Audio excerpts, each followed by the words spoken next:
الله وحده لا شريك له وأشهد أن محمدا عبده ورسوله صلى الله عليه وسلم.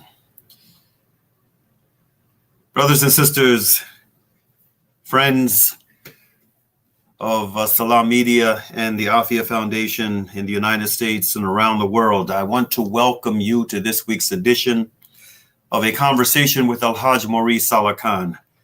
I'm pleased to be your host, coming to you once again through the Salam Media platform out of Johannesburg, South Africa. Salam Media is an online portal for humanitarian journalism. We don't just report the news, we advise you on what you can do about it. Our topic for today is a very special topic.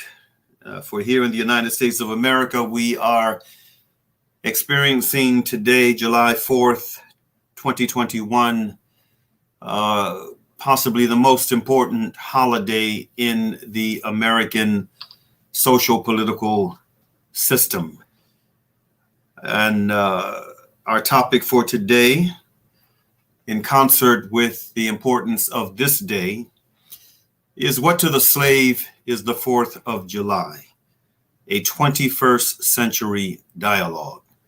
Now, for those of you who are historians or students of history, you are familiar with the first part of that title, What to the Slave is the 4th of July. This was a very historic speech that was delivered by a freedom fighter by the name of Frederick Douglass back in 1852. For today's conversation, we have three very special return guests. Amir Abdel Malik Ali, a leader in Oakland, California.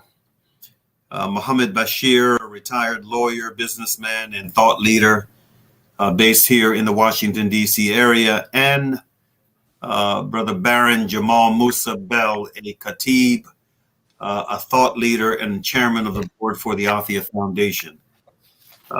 Brother Muhammad and Jamaal are both based here in the Washington, D.C. area, where I too am based.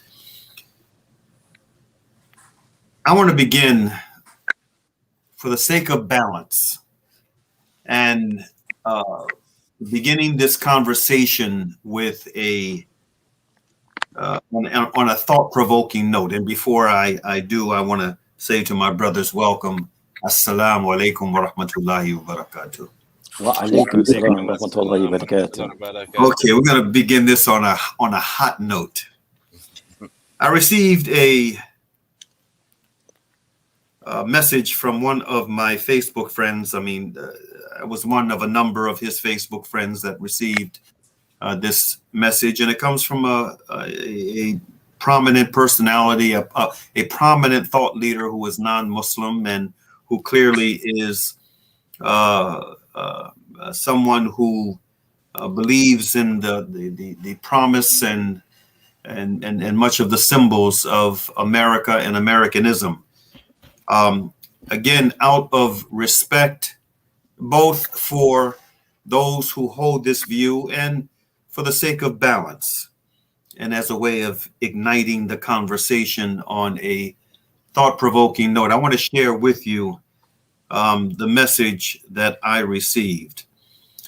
Have you ever wondered what happened to the 56 men who signed the Declaration of Independence? Their story. 5 signers were captured by the British as traitors and were tortured before they died. 12 had their homes ransacked and burned. 2 lost their sons serving in the Revolutionary Army. Another had 2 sons captured.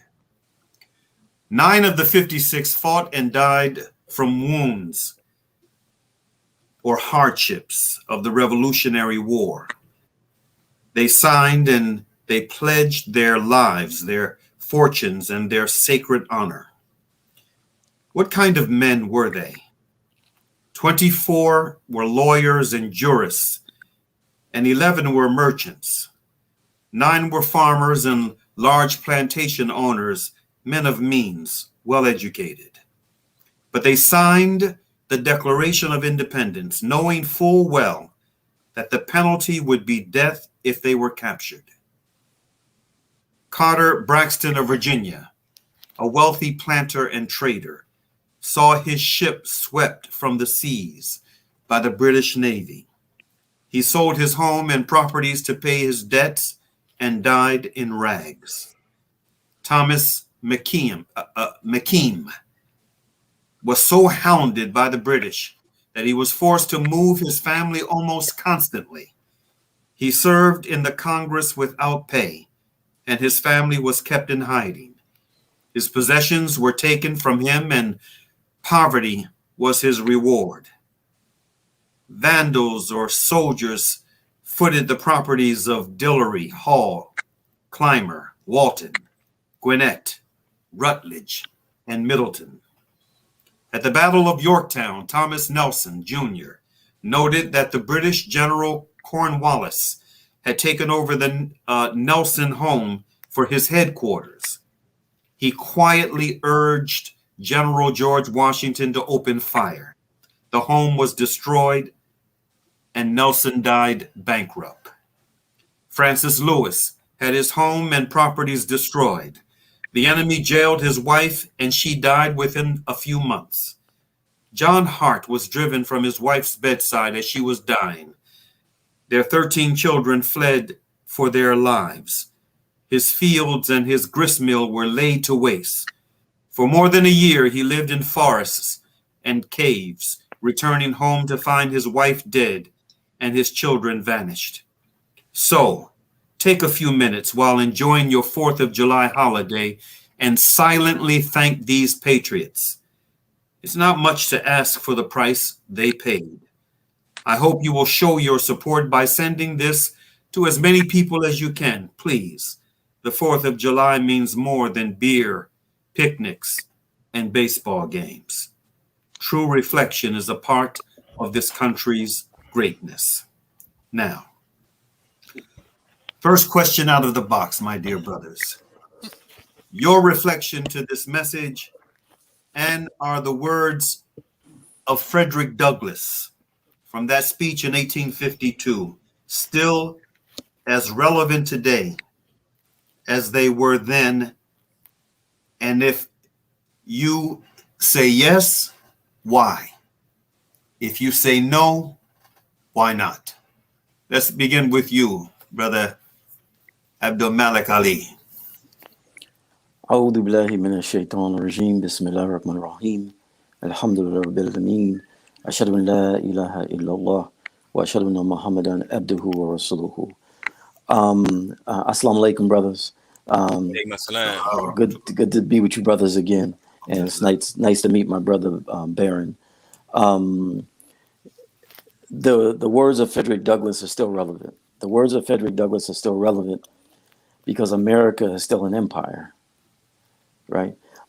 February 6, 1899, this country decided to become an empire. And the first justification for becoming an empire was white supremacy, that they had to fulfill what Kipling said was the white man's burden and civilize these dark-skinned people. And so America is still an empire, and everybody knows America is an empire except Americans. But America is an empire built on white supremacy. And since that's the case, then the words of Frederick Douglass are still relevant. When he said those words, America wasn't even an empire at that time, right? But now we know that America's an empire. That's it. That's it. And white supremacy is a law of the land. And so, no, those words are still relevant. That's all I'll say to that right now. Okay, Brother Muhammad Bashir, your thoughts. A'udhu billahi minash shaitanir rajim. Bismillahir rahmanir rahim. Assalamu alaikum to everyone. I'm so grateful that for Quran in situations like this, because we get to start out by remembering to seek refuge from the accursed shaitan before we say anything. The words are still relevant, and to the point of your friend who offered the patriots Frederick Douglass says in his words, let me see if I can read the quote. The sunlight that brought life and healing to you has brought stripes and death to me. This 4th of July is yours, not mine. So I'm assuming when he talks, this person who is giving you this information and telling you about these patriots and their struggle and the property that they lost and the having to live in caves and all of that, he's talking about 1776 or 1700s, where Black people were the targets of racial violence every day, where Native Americans' lands were, by the same educated class, their lands were being taken and they were being scalped and their culture was being destroyed.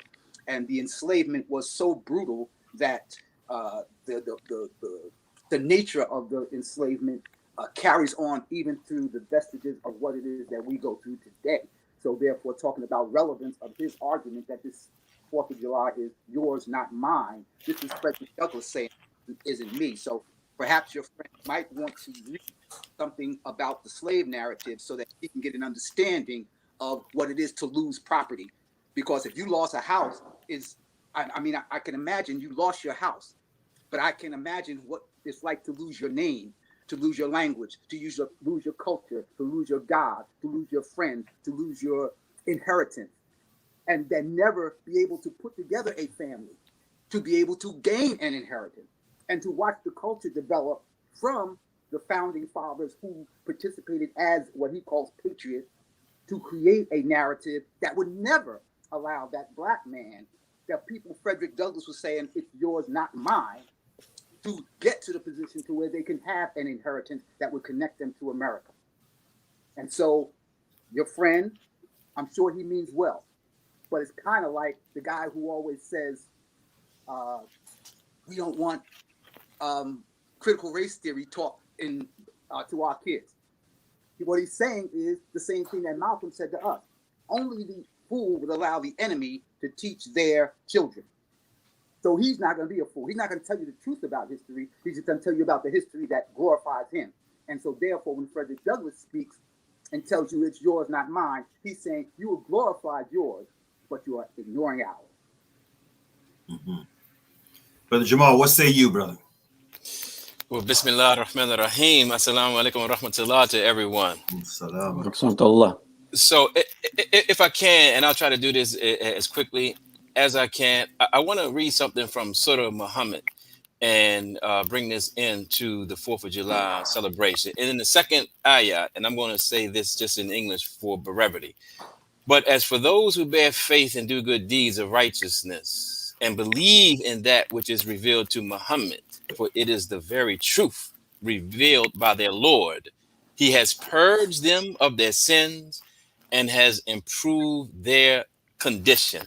That's Surah Muhammad. Now, there are two other surahs in the Quran that we read is Arad and Anfal, where basically Allah does not change the condition of the people until the people change that condition themselves. When we read those ayahs, Ikhwan, in the Arabiya, there's no Arabic word in those terms for condition. Those are things that have been added to the ayat. In Surah Muhammad, the last word, ba'allahum, is the Arabic word for condition, but which also means mind.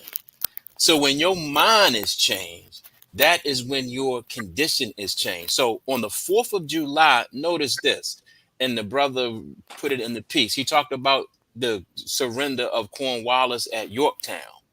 July 4th, 1776 was not when the battle was won. July 4th, 1776 is a celebration of when these people declared to the world what was in their minds.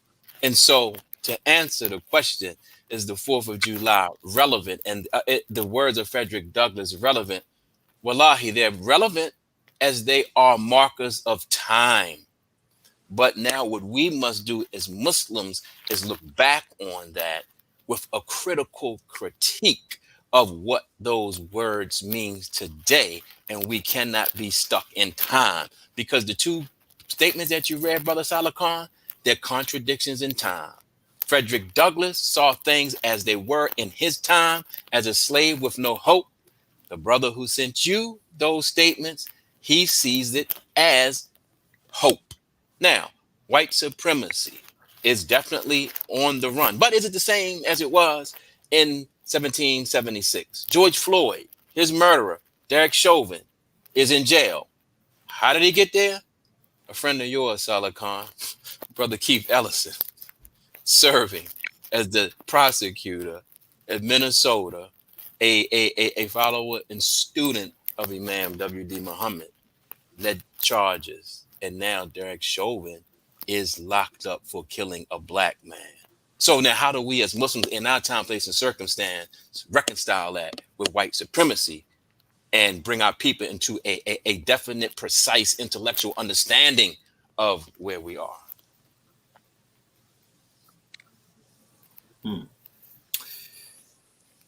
Nicole Hannah-Jones, who has come under, she's been the focus of a lot of attention over the past few weeks. In fact, if I understand correctly, the controversy that revolved around her over the issue of tenure at one of the universities has been settled, and they have offered her tenure. I don't know if as a result of all of the controversy, she has formally accepted, or she is still in that consideration mode. But they, under pressure, ended up offering her full tenure. Nicole Hannah-Jones, who wrote that very powerful piece that was published in the New York Times on the whole question of the 1619 project, the purpose behind it, etc. Around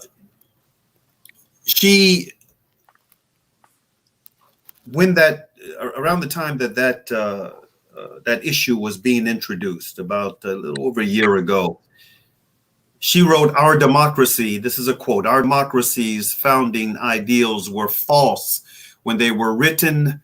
Black Americans have fought to make them true." That's a very insightful, in my humble opinion, observation she makes. Black Americans have fought to make the ideals true. Now, in preparation for today's conversation, I wanted to see what Wikipedia had to say about another one of the controversial elephants in the room is in the intellectual and political realm, CRT, critical race theory.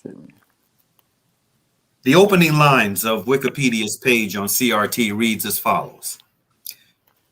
Quote, critical race theory is a body of legal scholarship and an academic movement of civil rights scholars and activists in the United States that seeks to critically examine U.S. law as it intersects with issues of race in the U.S.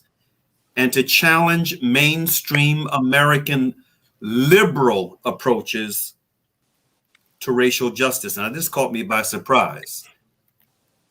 To challenge liberal approaches, because I've been under the impression that it was primarily designed to challenge the conservative or neoconservative explanation of history. But according to this, liberal approaches to racial justice.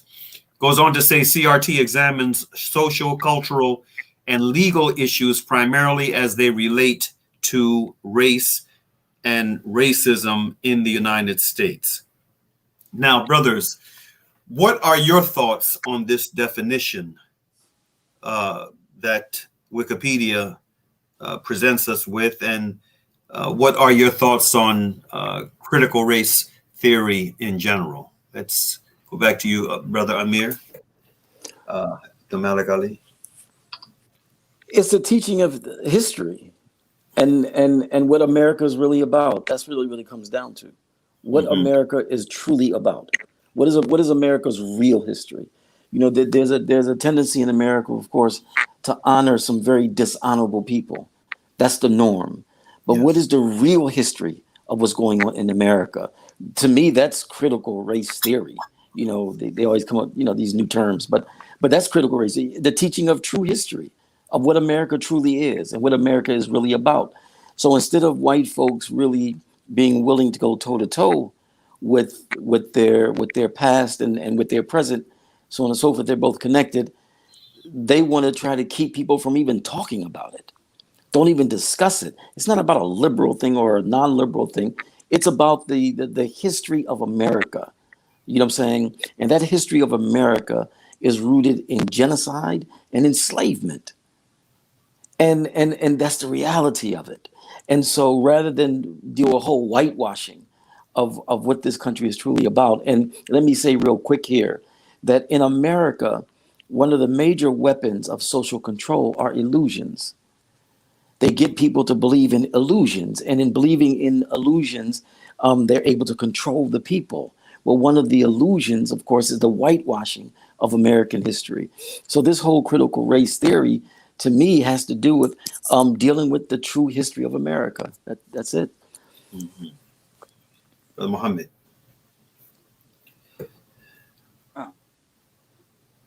The concept of critical race theory is, when I was in law school, it was just developing. I believe it was a scholar by the name of Derek Bell, another one by the name of Malik Crenshaw. What they were doing in the legal field was examining, looking behind the law. It did start as a legal theory at that. The vast majority of the law, the vast majority of the policy-making decisions that come directly through the law come from the institution of racism, white supremacy, and so it became a theory that would critique law, policy, etc., through looking at race as being the prime mover, and whether or not it existed there from the beginning, that race was a precipitator toward all the actions that are taken within the law. It is now morphed into a explanation or a discussion of history in and of itself. And as I said earlier, the resistance to it is directly related to the argument that we should have adopted long ago, and that is never let your enemy educate your children. So therefore, they have to resist anything called critical race theory as it is now morphed into. But let me just take you back to something that to help you understand the liberal aspect of it. The concept of law is a body of work that has permeated the United States. Let's just go back to the Declaration of Independence. The Declaration of Independence has within its article where it literally calls Native American savages. The Constitution literally goes back to intentionally eliminating the presence of so-called Black people, African enslaved people from the discussion as to whether or not they were actually considered citizens, and it permeates even to this day. And so therefore, when you're tracing the law to determine whether or not it's impacted by racism, white supremacy, that's what critical race theory was intended to be. It has now morphed into a discussion of history in and of itself, and the resistance is always going to be. We are not going to tell our kids the true history of America. This is white America now, the conservative white America. Liberal white America was the one that was out there telling you that the system works, that the Constitution is the supreme law of the land, and that the people who wrote the Constitution were your founding fathers, and they were noble men, etc. That's what the concept of liberalization of the law was. Now you see these conservatives have shown their ugly face, and now are making sure that the concept of being able to explain law, policy, etc., and using race as the principal paradigm, the principal focal point, they are making sure, are going to do everything they can to make sure that that never gets to the point of being part and parcel of true American history. How do you explain to your children? How do you explain to your children the enslavement of Africans and how that from 1619 to now, they're still being treated the same or similar? So when you say pull yourself up by your bootstraps, you don't have an argument because you're the one always pulling the boots away. And so if you learn that history, then potentially the people can move over to something called a little bit more egalitarian. But who's going to give up their privilege so that you, as a black man, could move into the realm of equal justice? That's what the question is right now. That's why critical race theory is under criticism, right? Because no one wants to give up that privilege, which is now being controlled by the conservative narrative. No one wants to give up that privilege, and the way you attack that privilege is by learning the true history. Mm-hmm. Brother Jamaal. Yes, Brother Abdul Malik Ali, towards the end of his answer, said that America has a lot of, what did you say, Aki? Falsehoods or false images? Illusions, alhamdulillah. Illusions. So I'm going to add to this in part differently and say critical race theory is one of the American illusions. And Saalakhan, you went to the Wikipedia definition, alhamdulillah, so I won't have to read as much. But I have a book, The Critical Race Theory, The Key Writings That Formed the Movement, published by the New Press. Now, listen to this from the book in the foreword. The alternative course, and I must say what that's about right now. Brother Muhammad mentioned Derek Bell. Derek Bell was a black scholar, a lawyer who was on the forefront of what actually became critical race theory. And so he took a job, he left Harvard, took a job someplace else, and the students there rebelled because they wanted somebody else to teach that class or to take Mr. Bell's position, and the students weren't satisfied. So they developed at Harvard something called the alternative course. So let's listen to this. The alternative course was in many ways the first institutionalized expression of critical race theory. With the aid of outside funding and sympathetic Harvard teachers, now this is in parentheses, many of them white critics who provided encouragement, strategic advice, and independent study credit to enable students to attend the classes.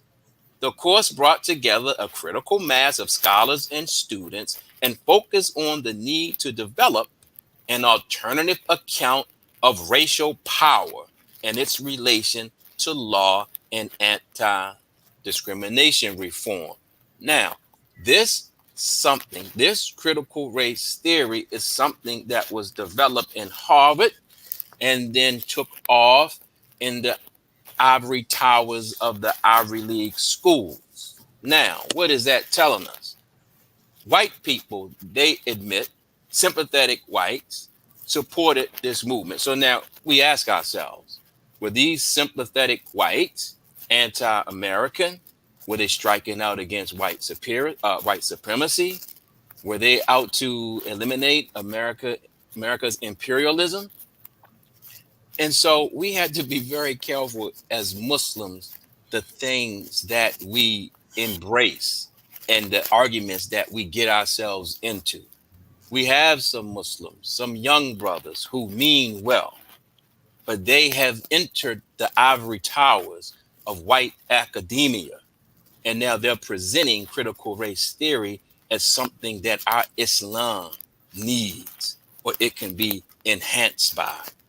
We as Muslims, Malcolm X, on and on, we don't need critical race theory.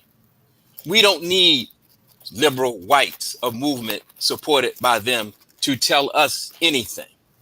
When we read the Quran, and I had a conversation a couple of weeks ago, and this critical race theory study, and black people in particular, Ikhwan, made me see this clearly in the Quran. And we always, as Muslims, every time you read an ayat in the Quran, 10 years later, that ayat might be totally different to you.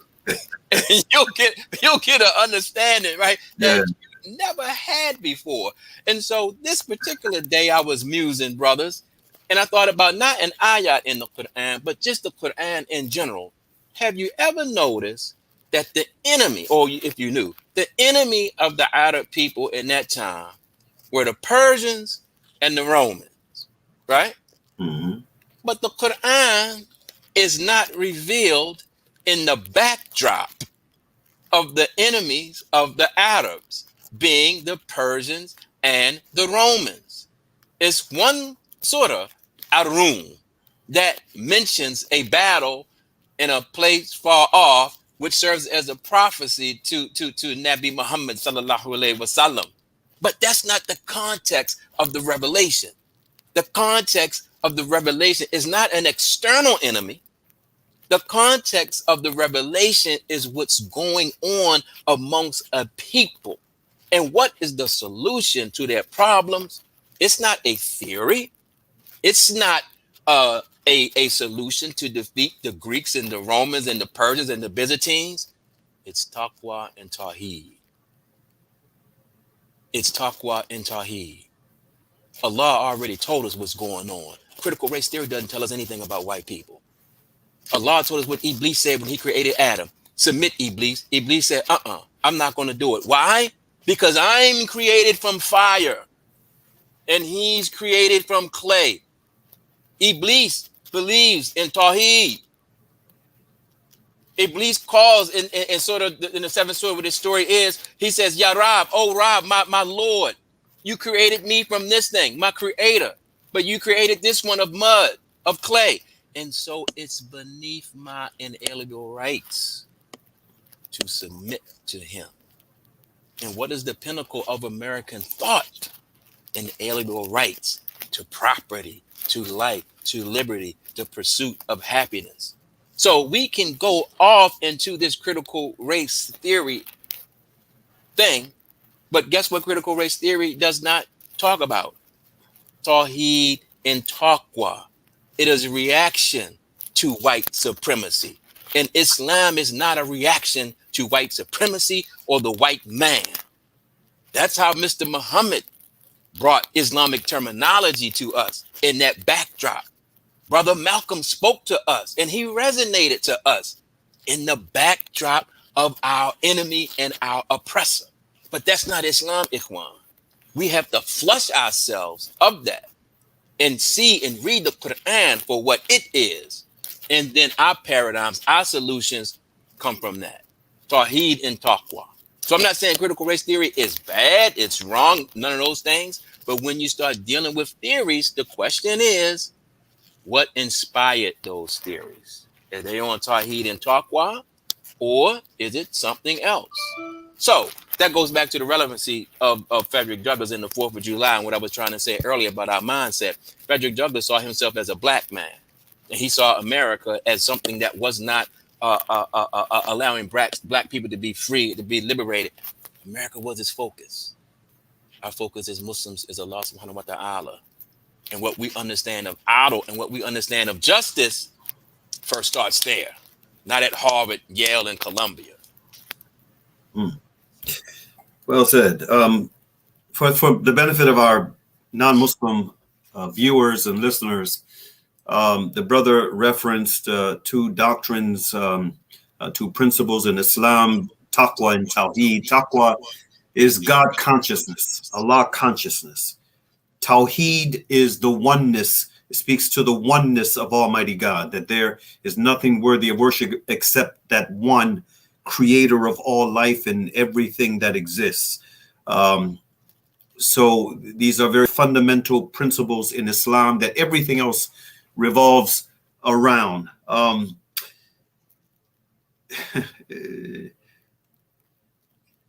Thomas Jefferson. Go ahead. No, I was going to say, Saalakhan, in the pregnant pause there. See, critical race theory and even other theories, they know it's like a car's engine, right?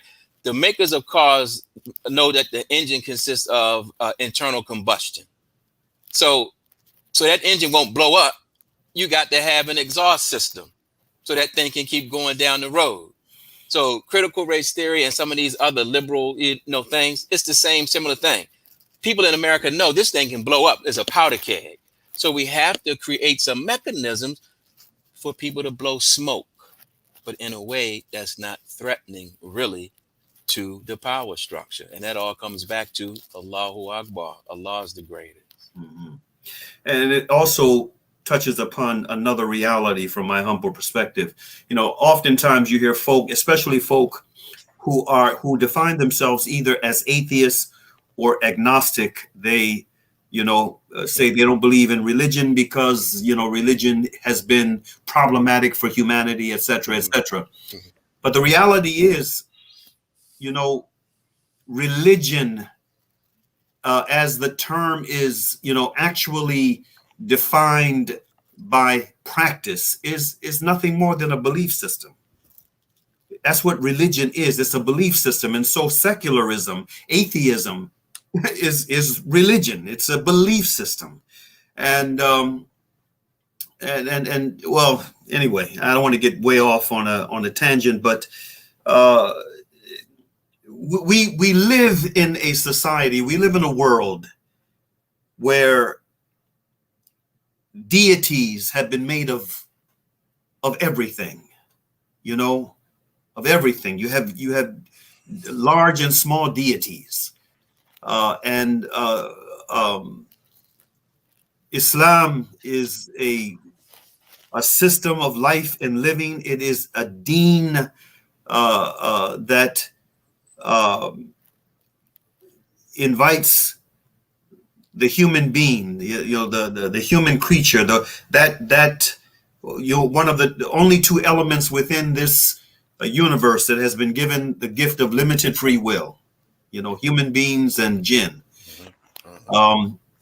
with the ability to exercise that gift of limited free will in a way that will elevate the human being and not degrade it. So these issues of taqwa and tawheed, I hope that our non-Muslim brothers and sisters and friends and our Muslim brothers and sisters and friends who are not really connected knowledge-wise to the foundations of their faith, their declared faith, that they will take this issue, they will look into this issue and really take it to heart, because it is at the crux of what ails us as a people, both here and abroad. And the answer, or the correct response to this, will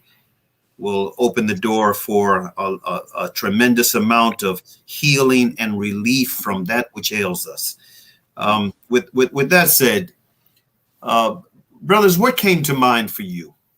And what came to mind for each of you when you heard that we were going to be having this topic as the topic for today's conversation, against the backdrop of what all we are going through right now as a nation, with the pandemic, with the viral pandemic, and with the social pandemic, the social political pandemic? All of this turbulence is taking place right now.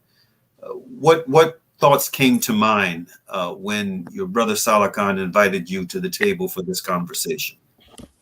And just whichever one wants to respond first.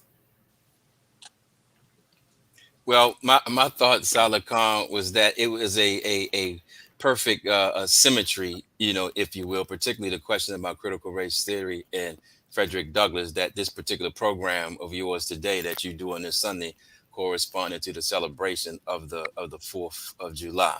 And so that's what I, thought about, is that, wow, here we are on a day that many Americans are going to be celebrating the 4th of July in some shape, form, or fashion. And the question, what is the 4th of July to a slave? I almost could say I could expand that. What is the 4th of July or any other secular holiday to the Muslim? Is what I was thinking. If all the racial politics of America could be healed, we had a non-white president that served 8 years, Barack Hussein Obama. And notice how I said that. We had a non-white president for 8 years. But if we had some other president, a black president, without Tawheed and Taqwa, what does it mean for us? Our history is replete with misers, with oppressors who are quote unquote black or African or whatever we want to call it. So the elimination of white supremacy, and what you said about God, Saalakhan, sometimes we can make the white man our God when we always genuflect towards him, right? Yeah. Everything is not, oh, they doing this to us. Oh, they're doing that to us. and then they give us a bone by acknowledging something trivial, simple. Critical race theory. Yeah, America is racist. Thomas Jefferson was a slave master. George Washington was a slave master. Guess what? We knew that. That's not rocket science. So just by you acknowledging that, it's not going to make me see you differently. You know why? Because my sight of you is not deepened by any form of hatred. I see everything within the qada of Allah. And as a Muslim, I have a paradigm, and I'm trying to attain to something that doesn't require me to always reflect and react to you, what you're saying, your days, your holidays, your celebrations, and your observances. That's kind of the things that were going through my mind. Mm-hmm. Yeah, one of the things I thought of was that when the president was talking all this foolishness about recognizing Juneteenth, and I'm glad you had mentioned something about that in terms of part of the discussion, because one of the things that I do not want our people to one of the things I want our people to realize was that slavery was not ended; it was transformed. And so when you say when we talk about a celebration for the end of slavery, but the Constitution says you were allowed to use prisoners as slaves. And who are the prisoners? They're the people who were one time in chattel slavery. So you didn't end slavery did not end. You know what I'm saying? It was just reassigned. It was just transformed into something else. And so we have to as a people get away from that idea that that slavery quote unquote was ended, and their own constitution doesn't even say that. Neither slavery nor involuntary servitude, except when used as a punishment for a crime. And who are the people who ended up in the prisons? So according to their constitution, slavery is not over. So what are we doing? Having events where we celebrate the end of slavery. So I have a real problem with that. So that's one of the things that came to mind when I saw the program. MashaAllah, I guess that leaves me. I had a similar kind of a thought process. I always try to look at everything from where is the law in this? Almost every question that I ask, even when I pray and when I play basketball, where is the law in this? Where is my ability to, that this might be the moment that Allah calls on me? Am I going to do something, say something, respond to something, understand something that will help me get to that? I'm a retired attorney, so I understand a critical race theory from a different angle and why it's a theory. I'm a historian, so I understand history from Surah Al-Fil. I understand that if we don't understand Surah Al-Fil from Quran, that's the story of the elephant. But there's a backdrop to that story. That story gets us to the point to where the Abyssinians come into the continent of Saudi Arabia, and then that there's a gentleman who wants to destroy the Kaaba, and we move on to where Allah sends the birds to destroy his army. All of that tells me there's a science to history, and so if we don't go back and begin to see the history, trying to get people to just simply understand Surah Al-Fil without understanding the history, trying to get them to understand where we are and how we got here without understanding the history, I'm thinking, okay, this is an opportunity for us to be able to say that the truth, the reality of the world is La ilaha illallah Muhammad Rasulullah. The illusion is we hold these truths to be self-evident that all men are created equal. Because from the very beginning, La ilaha illallah existed and it was established that it was true. And from the beginning, we hold these truths to be self-evident that all men are created equal was an illusion, and it remains an illusion. And so therefore we have to be able to bring people, our people, anybody else's people, to the truth, to the reality in our discussions, in our writings, in our media, in our khutbahs, in our visits with other churches and everything like that. We have to bring them to the reality that and sometimes the only way you can get there is to be able to show them the history and then show them where Allah is in this. And that's the first thing that came to my mind. Mm-hmm. Brothers, this is the time. Let me just interrupt a second. Go ahead. 1522, the Spanish, who were also colonizers, eliminated importing Muslims. Why? Mm-hmm. because the Muslims would be holding on to jihad. They would not let you, Mm-hmm. you can't say, you don't have the right over my body. My body, my spirit belongs to Allah. Mm-hmm. And so therefore, if you look at the history, now see that there's a rebellion between the Spanish, who are mostly Catholics, and the British, who are mostly Protestants. And so this is why you have so many Africans in the South coming up from the Caribbean, etc., fighting with the Spanish against the colonizers. The 13 colonies and the British. The 13 colonies and the British are fighting these so-called Africans who are coming up, who are coming through through Spain.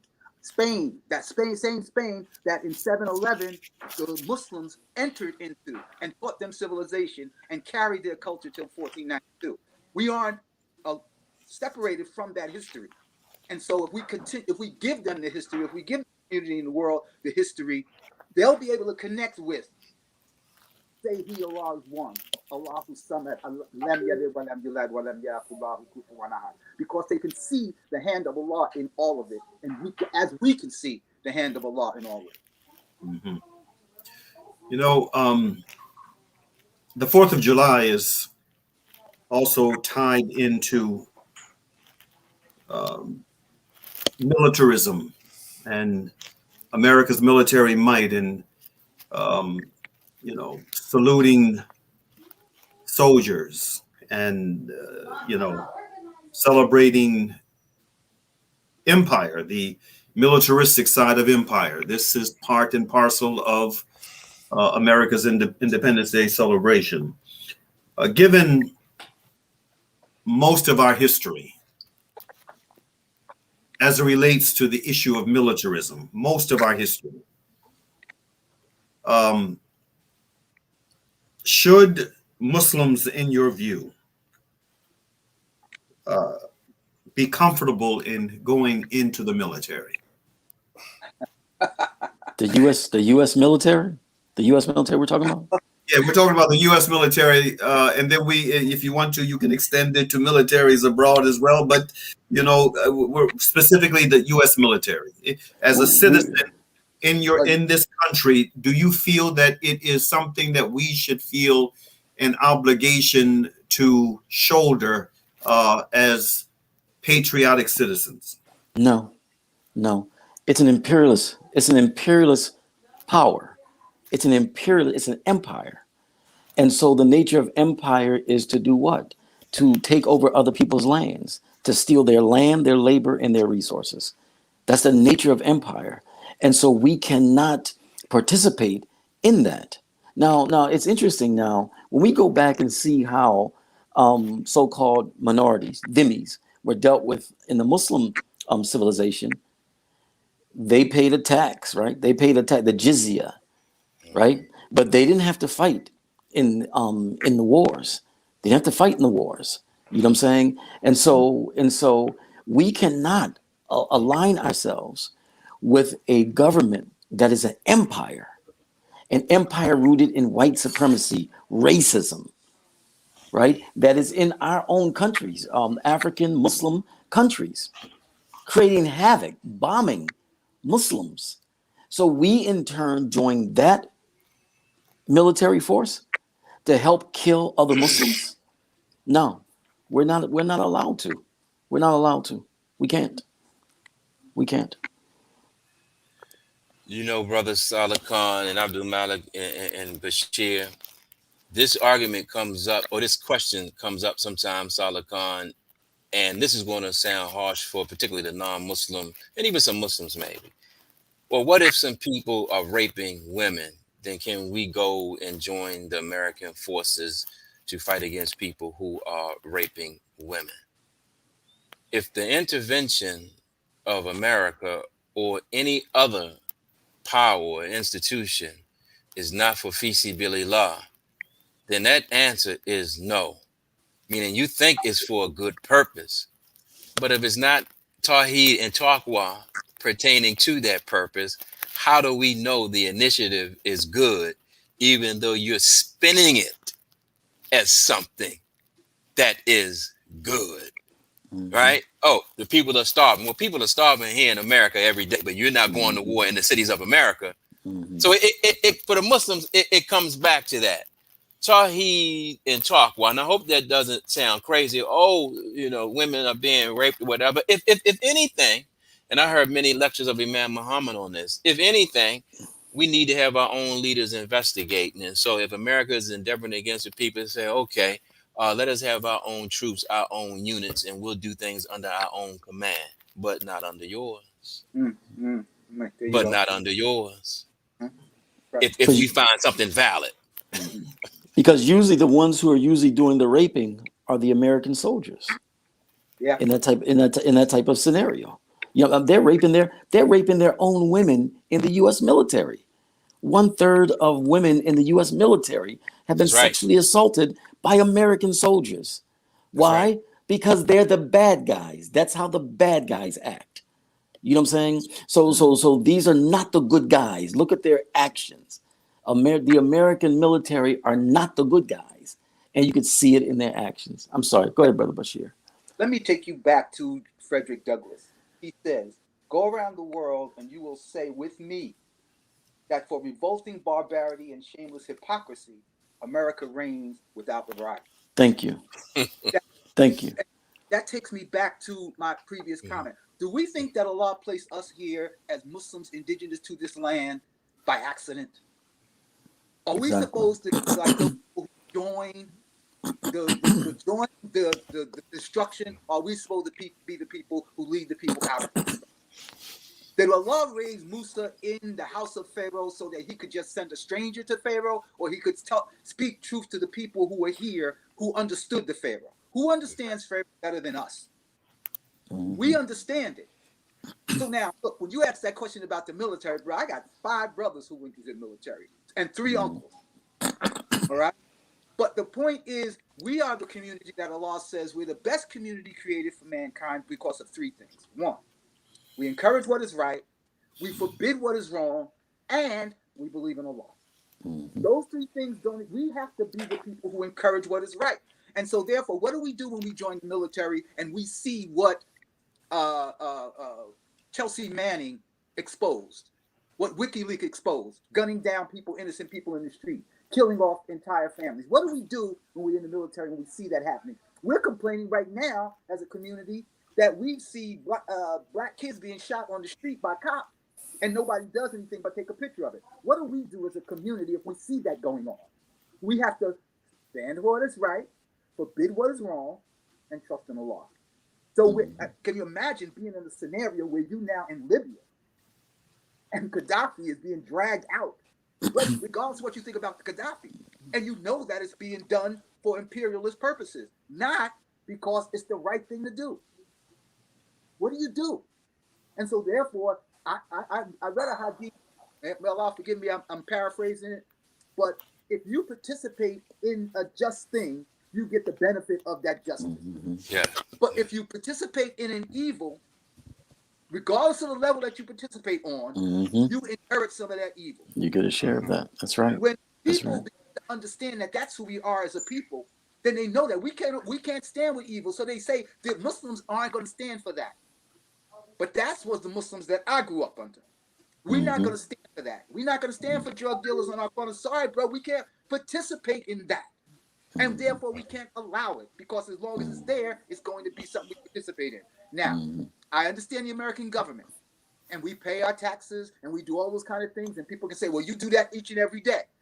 But we pray like heaven that Allah protect our money from the evils that come with the man. And we protect that everything that we participate in America, that we contribute to, we pray that Allah grant us the good of it and protect us from the evil of it. But we don't dump it.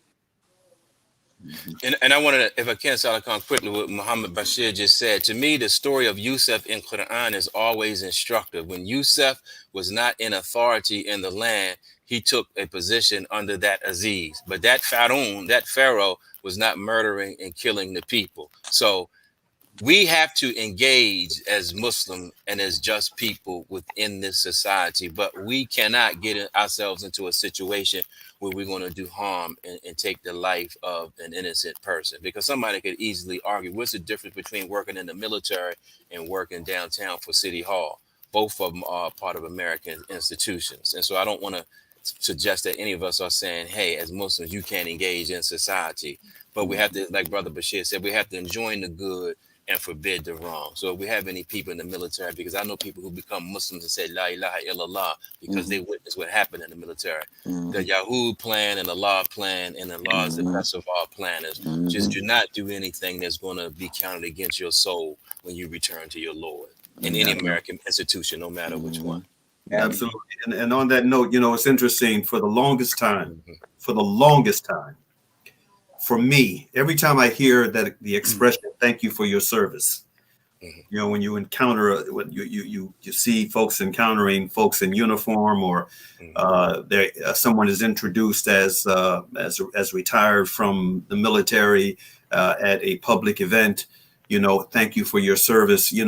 It always, my internal response is, that the more appropriate expression should be, may Allah forgive you, may God forgive you for your service.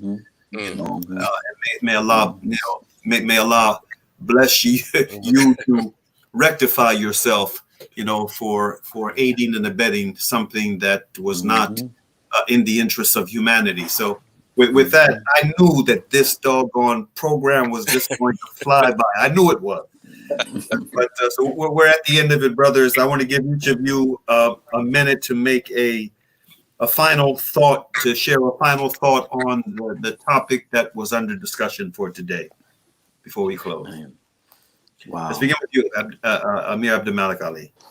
No, I think everything has been said, really, and the beauty of this deen, listening to the brothers, as we were, discussing things, the beauty of this deen is that this deen will not allow us to believe in illusions.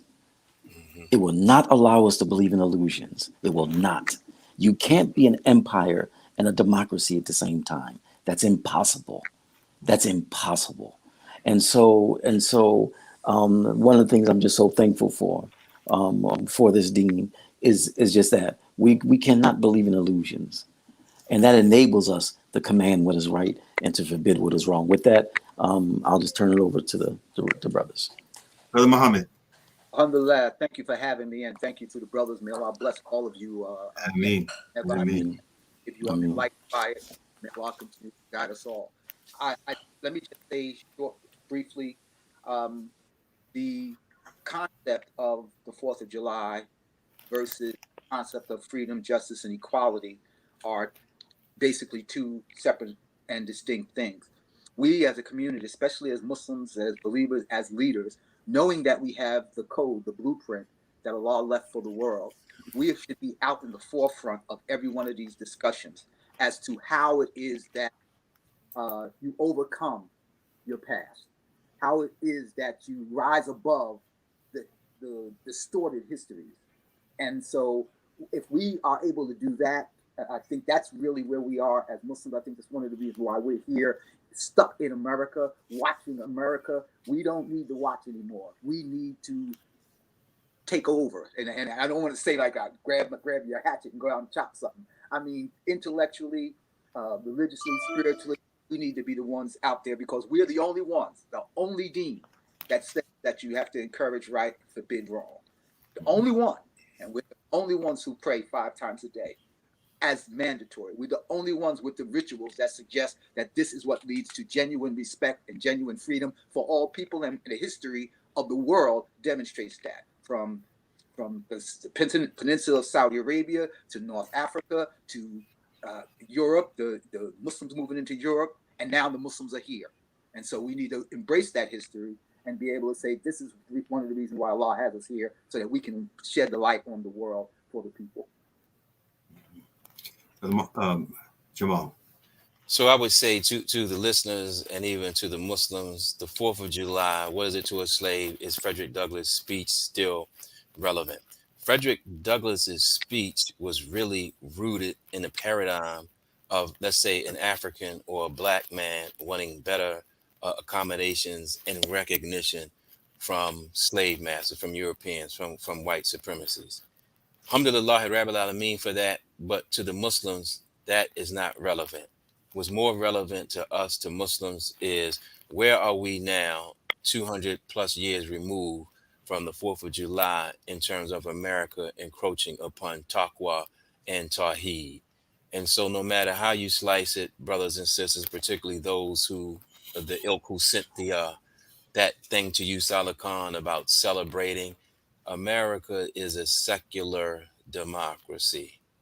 For those who say La ilaha illallah, you believe in the creator of the heavens and the universe, you believe in your return to that creator, there's not too much things you're going to be able to celebrate in a society, no matter the opulence that you may enjoy, when it denies the meeting with your Lord. Alhamdulillah. Okay, on that note, I want to thank all three of you brothers. Much respect, and alhamdulillah, that's the reason why we repeatedly have you all back for these thought-provoking conversations. Until the next one, I want to wish you all the salam, you and your families, and may Allah Ta'ala continue to bless you to grow and to share the way that you did this afternoon. I want to say to our viewers and our listeners in South Africa, in the United States, and in different parts of the world, especially our viewers and listeners here in the United States, and especially those of us who kind of wear the flag on our chests, so we carry it, we have it, especially on a day like today, on our front stoop, and or connected to the antenna of our vehicles, or we might be participating in a parade here and there, and we're looking forward to the fireworks tonight. I want to say to you that what you just heard during the course of today's broadcast, during the course of today's conversation, shouldn't be taken as, oh, there go some Muslims, engaging in hate against America. No, it's not about that at all. I was born and raised in this country. The roots of my family go generations deep in the soil of this land, as do the brothers who were with us today as guests.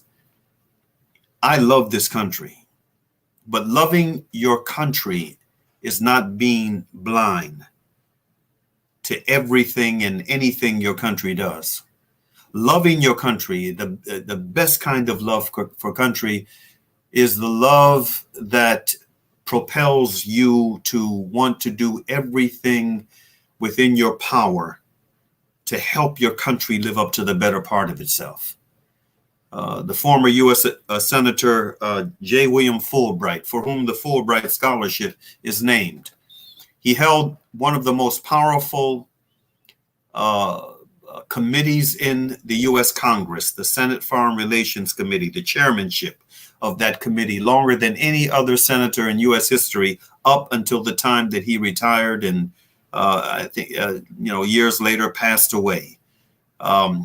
He held the record. I don't know if anyone has eclipsed it, but he held the record. And from that lofty position, this highly respected political leader ended up writing a book based upon his years of observation and experience, a book titled The Arrogance of Power, in which he describes two Americas. That book is a book that you should read. It's a book that really uncovers the two Americas. And, the America the Beautiful is the one that we have seen the least over America's roughly 244 years of existence. We have seen the America the Beautiful the least. We have seen little glimpses of it. We have seen the possibilities of it here and there. And whenever we have seen those glimpses of possibility, it has come through struggle. Loving your country is having a commitment to do everything in your power to help your country live up to the better part of itself. May Allah bless us irrespective of race, creed, color, political ideology. May Allah bless us to be among those who struggle to the best of our abilities to help the United States of America live up to the better part of itself. With that said, Bismillahir Rahmanir Rahim. Wal Asr. Innal insana lafi kusr. Illa alladhina amanu tawasaw bil haqq wa tawasaw bis sabr. Which means, in the name of Allah, the Beneficent, the Merciful, by the token of time through the ages, verily humanity is in loss, except those who believe and do good, and exhort one another to truth, and exhort one another to patiently persevere in the pursuit of that truth and justice for all. Peace be unto you. Assalamu alaikum.